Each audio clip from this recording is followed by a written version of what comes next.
জনম জনমের ভালোবাসা তোমার আর আমার। হতাশ হতাশ, রাজকুমার দেখে আমি খুবই হতাশ।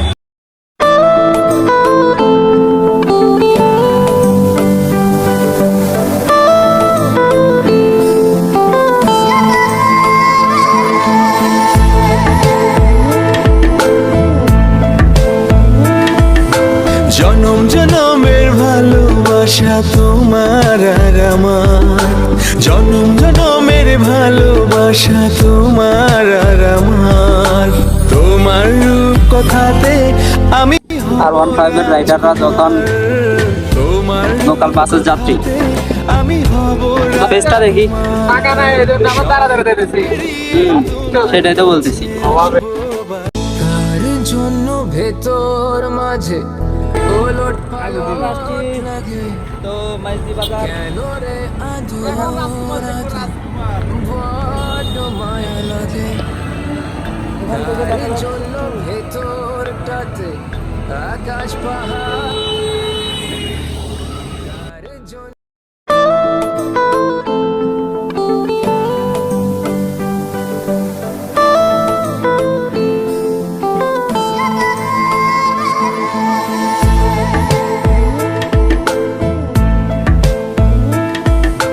জনম জনমের ভালোবাসা তোমার আর আমার, জনম জনমের ভালোবাসা তোমার আর আমার।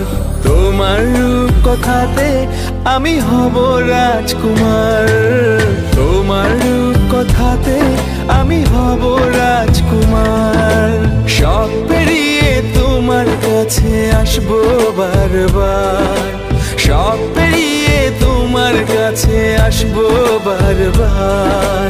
তোমার রূপ কথাতে আমি হব রাজকুমার, তোমার রূপ কথাতে আপনি কোনো একটু বেশি বেশি কথা বাড়ির সামনে পুকুর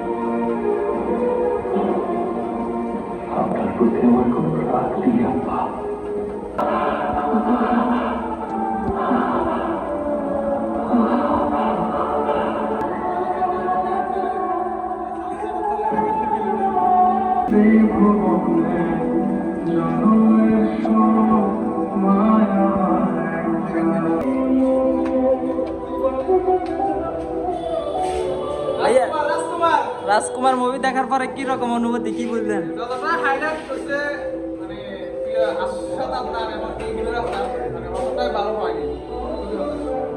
রাজকুমার মুভি দেখে আপনার কি রকম অনুভূতি? আমি খুবই হতাশ। তাই রাজকুমার দেখার পর কি অনুভূতি? রাজকুমার দেখার পর তো ভালোই লাগলো না, আমরা কিছুই বুঝলাম না, নায়ক মরে যায় এরকম হয়। ভাইয়া আপনার কি অনুভূতি? মোটামুটি লাস্টে খুব ভালো লাগলো। যাক, হতাশ হতাশ, রাজকুমার দেখে আমি খুবই হতাশ, খুবই হতাশ। এরকম হওয়ার তো কথা ছিল না। আমি এখন সাকিবিয়ান, কিন্তু আমি বলতেছি যে সাকিব মানে রাজকুমার আমার কাছে এতটা ভালো লাগে। সাকিব খানের অভিনয়টা একেবারে সাবলীল ছিল, একেবারে। জনম জনমের ভালোবাসা তোমার আর আমার। ভাতিজা, তোমার কাছে রাজকুমার সিনেমাটি কেমন লেগেছে? আমরা যেরকম মনে করছি আসলে ওইরকম না, মানে যেরকম সিনগুলা দেখেছি আমরা তো ওইটার মানে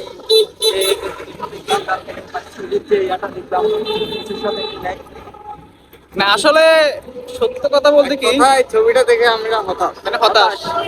খুবই হতাশ। এখন না, আমি ওই লোকটাকে আসলে- বুঝতেছি যে লোকের পড়াশোনা করে আমরা ছবি দেখতে আসছিলাম। এটা আমার বাচ্চাদের পরিচিত কেউ হবে। আচ্ছা না, এমনিতে আমি একজন সাকিবিয়ান, কিন্তু রাজকুমার দেখে আমার কাছে অতটা ভালো লাগে নাই। মানে ফেসবুক মানে ছিঁড়ে ফেলতেছে, ফাটিয়ে ফেলতেছে, যে এখন এসে আমরা খুবই হতাশ হলাম। তাই না বাচ্চা?